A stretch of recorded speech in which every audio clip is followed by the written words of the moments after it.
Hello students, welcome to EPG Patashala. Myself Dr. Nagratna, currently working as Senior Assistant Professor of Law at National Law School of India University, Bangalore. Let's have a look at a module titled A Critique of Protection of Civil Rights Act. The object of this module is to understand the legal approach adopted by India then and now to eradicate the practice of untouchability and thereby promote civil rights. To also critique the current legal approach in this regard. Let's get into the issue of this enactment and the importance of this enactment. Discrimination of any kind, unless is lawfully permitted for a justifiable reason, is a social wrong. Social justice requires treating such discrimination as legal wrong, thereby imposing appropriate sanctions. Discrimination based on casteism is in fact a menace India is struggling to prevent since time immemorial. It is for this purpose that various laws, including through the provisions of the Indian Constitution and special enactments, that the country is trying to regulate this kind of menace as well as prohibit these kind of menaces. Let's conceptually understand certain terms. The term untouchability was defined by the National Human Rights Commission in its report on prevention of atrocities against scheduled castes, and this is popularly in fact termed as the Saxena Committee report. The report defines it as the practice evolved as social restrictions in sharing food, access to public places, and denial of access to drinking and water sources, etc. According to Baba Saheb B.R. Ambedkar, untouchability is the notice of defilement, pollution, contamination and the ways and means of getting rid of defilement. It is a case of permanent hereditary stain which nothing can cleanse. Thus, untouchability connotes clear violation of civil rights. While civil rights generally refers to personal liberties that belong to an individual, owing to his or her status as a citizen or a resident of a particular country or community. The Oxford Dictionary defines untouchable as of or belonging to the lowest caste Hindu group or the people outside the caste system. The term indicates absence of illegal discrimination, including discrimination based on caste. Section 2A defines civil rights as any right accruing to a person by reason of the abolition of untouchability by Article 17 of the Constitution. In Jai Singh and Nanadar versus Union of India and others, the High Court of Rajasthan observes, I quote, that this article, that is Article 17 of the Indian Constitution, does not define untouchability. Parliament has in fact passed a statute called the Untouchability Offences Act of 1955. The title of the act was changed by Parliament by an amendment act that was passed in 1976. The act is now called as the Protection of Civil Rights Act. The expression civil right is defined as any right accruing to a person by reason of the abolition of untouchability by Article 17 of the Constitution. This act also does not attempt any definition of the word untouchability. The absence of a clear definition of the term untouchability in fact has given rise to various legal concerns. Let's now look at the legal approach that is adopted by the state towards implementing this law.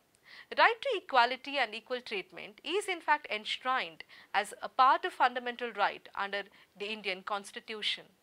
According to Article 14, the state shall not deny to any person equality before the law or the legal protection of the laws within the territory of the country. Article 15 further prohibits discrimination on the grounds of religion, race, caste, sex or place of birth. The proviso prohibits discrimination by stating that the state shall not discriminate against any citizen on grounds only of religion, race, caste, sex, place of birth or any of these. No citizen shall on the grounds of religion, race, caste, sex, place of birth or any of them be subjected to any disability or liability or restriction, a condition with regard to access to shops, public restaurants, hotels, and other public places of entertainment, etc. The use of wells, tanks, bathing ghats, roads and places of public resort maintained wholly or partly by the state funds or dedicated to the use of general public, state must ensure that the person is not discriminated on the grounds as mentioned beforehand. At the same time, the Constitution provides for protective discrimination. Article 15 states under clause 4 that nothing in this article or clause 2 of the article 29 shall prevent the state from making any special provision for advancement of any socially and educationally backward classes of citizens of or scheduled castes and the scheduled tribes. While clause 5 of this article states that nothing in this article or in subclause G of clause 1 of the article 19 shall prevent the state from making any special provision by law for the advancement of any socially and educationally backward classes of citizens or for the scheduled castes or for the scheduled tribes, insofar as such special provisions relate to their admission into educational institutions, including private educational institutions, whether aided or unaided by the state, other than the minority educational institutions which are referred to in clause 1 of article 30. Further, Article 16 protects equality of opportunity in matters of public employment and also states that no citizen shall, on the grounds only of religion, race or caste, sex, descent, place of birth, residence or any of them, be made ineligible or discriminated against in respect of any employment or office under the enactment. According to Article 35, it is only the Union Government which is empowered to make laws in relation to matters that come under clause 3 of Article 16. On the other hand, Article 17 of the Indian Constitution aims to abolish untouchability by stating that untouchability is abolished and its practice in any form is forbidden. The enforcement of any disability arising out of untouchability shall be an offence punishable in accordance with the law. In order to further implement this provision, the Untouchability Offences Act of 1955 was enacted. This act was amended and renamed in 1976 as the Protection of Civil Rights Act. In addition, in 1989, the Scheduled Castes and Scheduled Tribes Prevention of Atrocities Act was also enacted. Apart from these above-mentioned constitutional provisions, Article 46 directs the state to promote with special care and educational and economic interests of weaker sections of the people and in particular of scheduled castes and scheduled tribes, and shall protect them from social injustice and all forms of exploitation. Let's now look at the Protection of Civil Rights Act and its salient features and some of the important provisions under the enactment.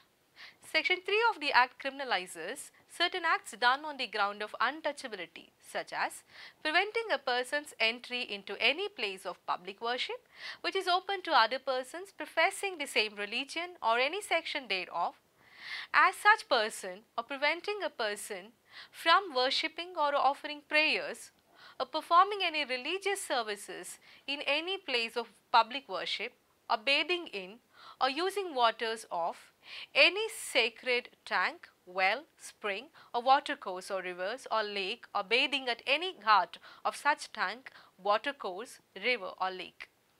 These offences are subjected to imprisonment for a period of not less than 1 month, which can in fact extend up to 5 months of imprisonment duration.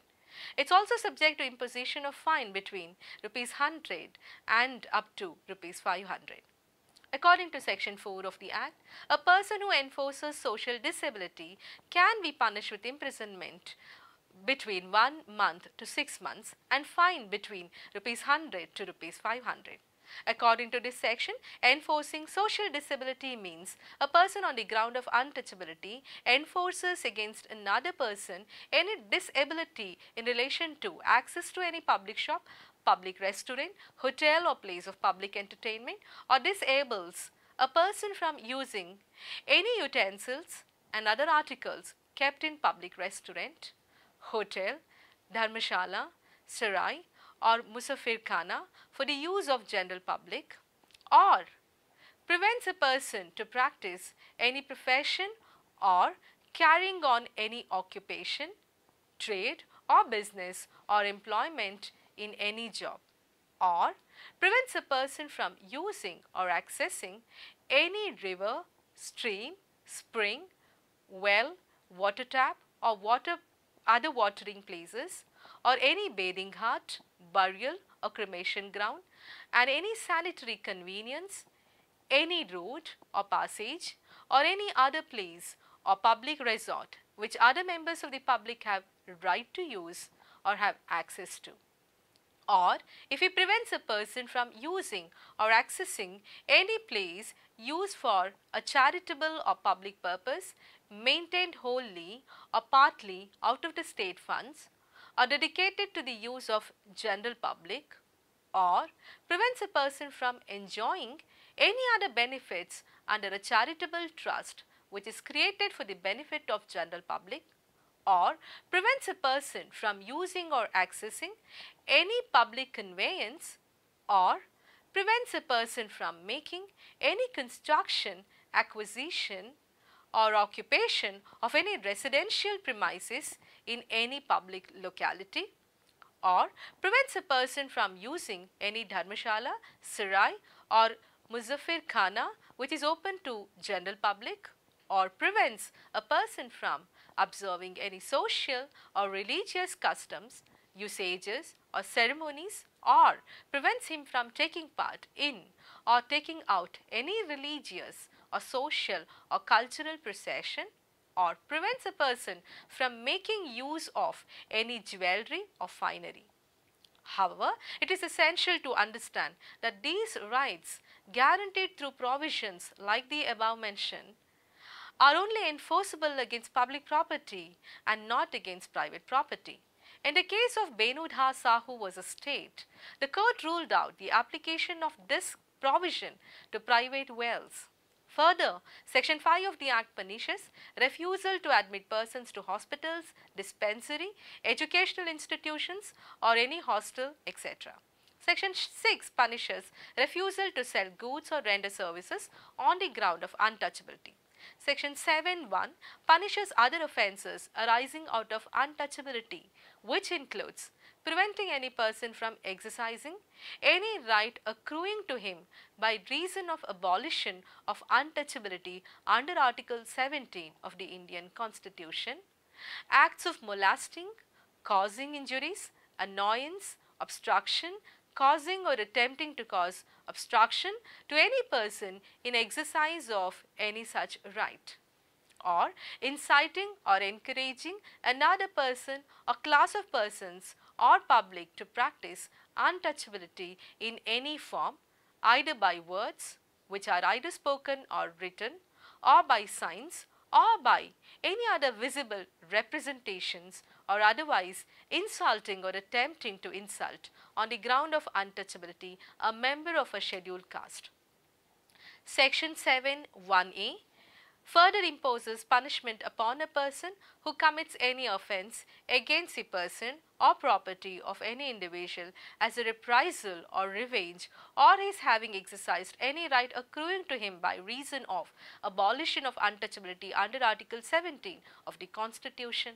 This also includes offences of causing denial to any person belonging to his community or any section thereof any right or privilege to which such person would be entitled as a member of such community or section, or taking any part in the excommunication of such person on the ground that such person has refused to practice untouchability, or that such person has done any act in furtherance of the objects of this act.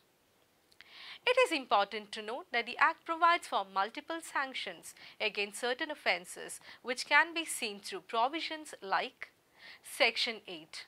According to Section 8, if a person is convicted of an offence under Section 5 and also holds any license under a law relating to any profession, trade or calling or employment with regard to which the offence is committed, then the court, apart from punishing him under Section 6, can also additionally cancel or suspend such license. Hence, for an example, if the offence is committed by a person by not allowing another person into his hotel on the ground of untouchability, his hotel license can be cancelled or suspended.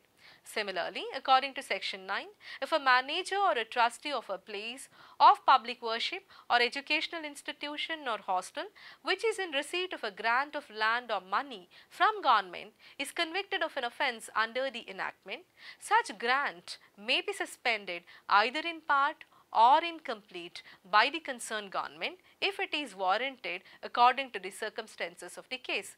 Section 10A of the Act further empowers state government to collect fine according to the enactment, but only after conducting an inquiry of the offence. And these offences can include offences committed by inhabitants of an area who are concerned with or abetting the commission of any offence punishable under the enactment, or harbouring the persons who committed the offences under the enactment, or for failing to render essential and possible assistance in discovering or arresting a person who has committed an offence under the enactment, or in suppressing material evidence of the commission of such offence. Further, repeated offenders get enhanced punishment under the enactment under section 11. According to section 11, if a person is already been convicted of an offence under this enactment or of the abetment of commission of such an offence and is again convicted of a similar offence or its abetment, he can be punished for the subsequent or the second time's conviction with imprisonment for a term between 6 months to 1 year, and can also be subjected to fine between 200 to 5,000 rupees. This can further be extended to imprisonment for a term which can extend between 1 year to 2 years and fine between 5,000 to rupees 1,000. The Act to an extent also adopts strict liability approach. The Act provides for presumption based liability under section 12, and according to this section, where any act constituting an offence under this enactment is committed in relation to a member of scheduled caste, the court shall presume, unless contrary is proved, that such act was committed on the ground of untouchability. The Act also criminalizes preliminary offences, which is otherwise called as inchoate offences or incomplete offences, such as attempt to commit an offence. According to section 10 of the enactment, whoever abets any offence under this act shall be punishable with imprisonment that can extend as stipulated under the act. And in fact, the statutory explanation provided to this section further widens the scope of this provision by clarifying that a public servant who willfully neglects the investigation of any offence punishable under this enactment shall be deemed to have been abetted an offence punishable under this act. Hence, abetment being another inchoate offence is covered under the enactment. Further, section 14 of the enactment also imposes liability upon the officers of the company. This by imposing liability upon a person who at the time of commission of an offence was in charge of the affairs of the company and doesn't take care of regulating the commission of the offences in his company can in fact be held liable under the enactment. However, if such person proves that he had no knowledge of such offence commission or this offence has been committed despite due diligence being taken by him to prevent the commission of such offence, he shall not be liable. However, if such offence is committed with his consent, that is, the consent of the officer in charge of the affairs of the company, such as the director, the manager, the secretary or any other similar officer, then such director, manager, secretary or such other officer can also be punished in addition to the punishment that is imposed upon the company. Let's now look at the procedural issues that are covered under the enactment. The Act makes all the offences cognizable in nature, thereby imposing an obligation upon the investigating officer to register the case, that is, to register the first information report, that is, an FIR, and also obligates him to investigate the matter. Further, according to section 15, the concerned investigating officer can arrest the accused without a warrant. This indicates the seriousness of the offence as is been indicated by the procedural provisions. Further, all offences except where it is punishable with imprisonment for a minimum term exceeding 3 months needs to be tried summarily by the judicial magistrate of first class or in a metropolitan area by a metropolitan magistrate in accordance with the procedure which is established under CRPC. This provision, by requiring summary trial procedure, ensures speedy trial and completion of the trial in a limited period.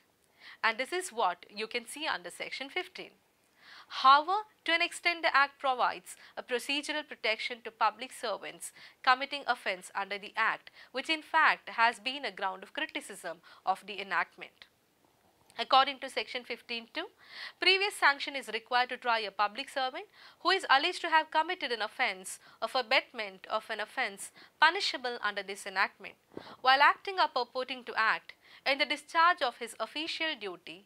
Such previous sanction is in fact required by the central government if such public servant is employed in connection with the affairs of the union government, or it shall be required to be taken from the state government if such public servant is employed in connection with the affairs of a state government. The Act through section 16A bars application of Probation of Offenders Act if the offender has crossed 14 years of age. Further, according to section 265A of the Criminal Procedure Code, plea bargaining is also not allowed in relation to the offences covered under this enactment. Section 15A, subsection 2, clause I of the Protection of Civil Rights Act 1955 provides for adequate facilities including legal aid to the person subjected to any disability arising out of untouchability so as to enable them to avail themselves of such rights.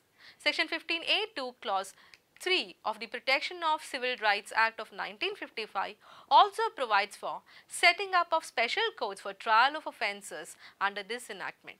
Special police stations for registration of complaints of the offences against SCs and STs have been set up by governments of Bihar, Chhattisgarh and Madhya Pradesh. The National Commission for Scheduled Castes, as per Article 338, Clause 5, is duty bound to prevent atrocities against these caste people and is also duty bound to investigate and monitor all matters relating to safeguards provided for scheduled castes under the Constitution or under any other law for the time being in force or under any order of the government, and to evaluate the working of such safeguards, and to also inquire into specific complaints with respect to the deprivation of rights and safeguards of the scheduled castes.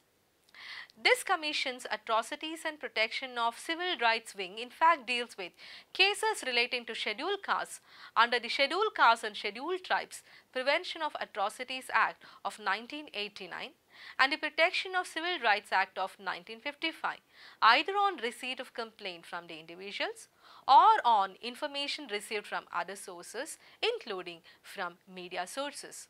The recent NCRB statistics in fact shows that there is an increase in the number of cases that are reported.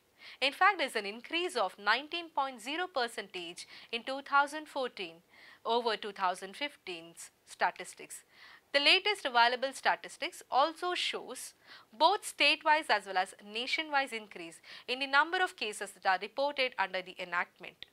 Similar increase is also seen in the registration of cases related to these offences under the other laws, including Indian Penal Code. Let's now look at the critique of this enactment. Dr. Baba Saheb Ambedkar had said that the name of the legislation should be in fact the Civil Rights Untouchables Protection Act, and this would in fact indicate enforcement and protection of rights in addition to imposition of punishments to the offenders as being the objective of the enactment. However, today the Act, despite the change in its nomenclature, remains only a punitive law and hardly adopts any preventive and protective approach while enforcing civil rights. Hence, the concern raised by Dr. Ambedkar remains to be an issue till date. The Act is even today used only against offences committed and has hardly any provisions which imposes obligations on the state to take preventive measures, that is to prevent commission of crimes affecting civil rights. Various states reports the number of cases under the enactment as nil, which definitely is far from the reality.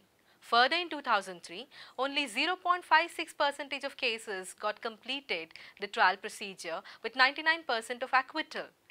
And the punishment prescribed under the Act is also not deterrent in nature so as to prevent further commission of the offence. Offences under section 3 and 4 are in fact those which deserve stringent punishment.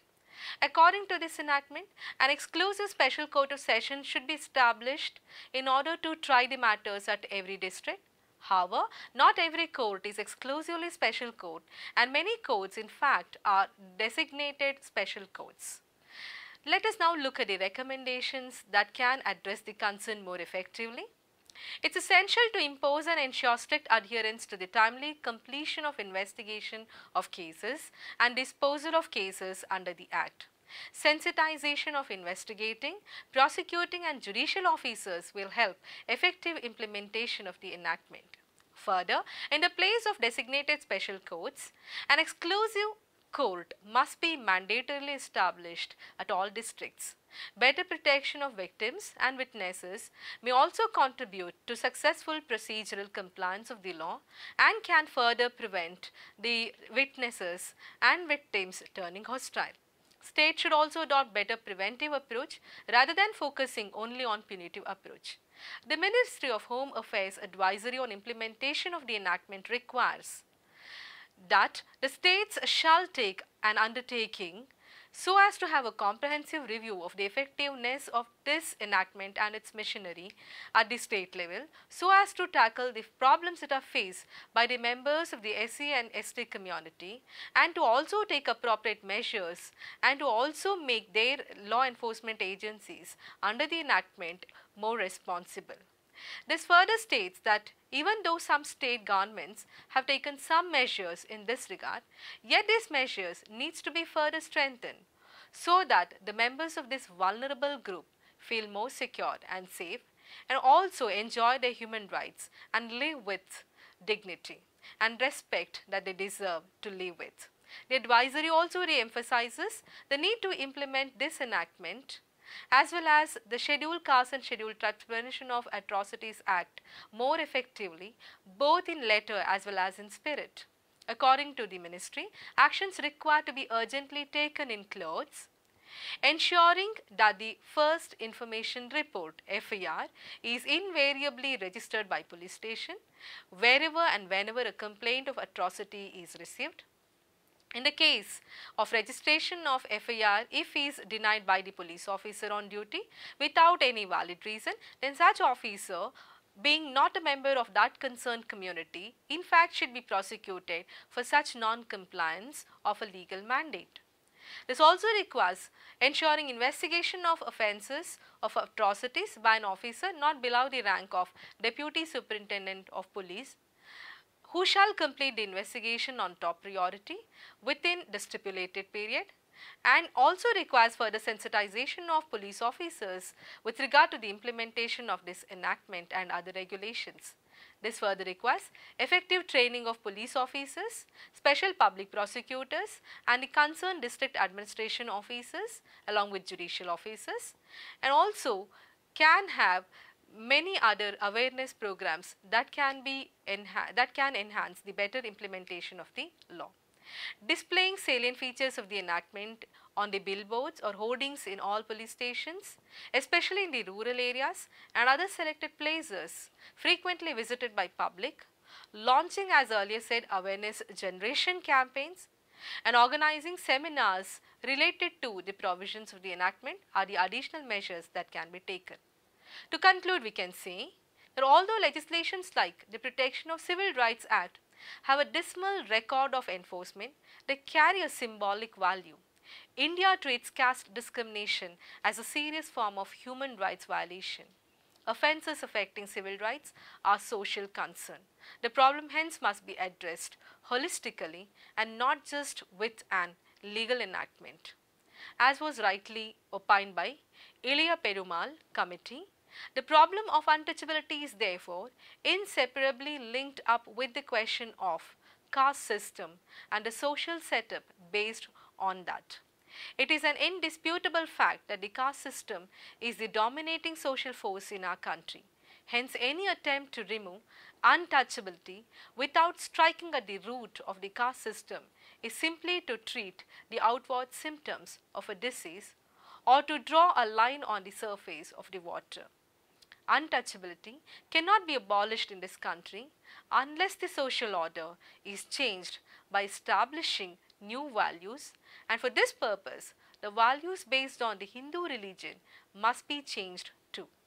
In addition, it is essential to make appropriate changes to the existing laws so as to make it more stringent and deterrent in nature, thereby including the increasing of the extent of punishment that is already prescribed.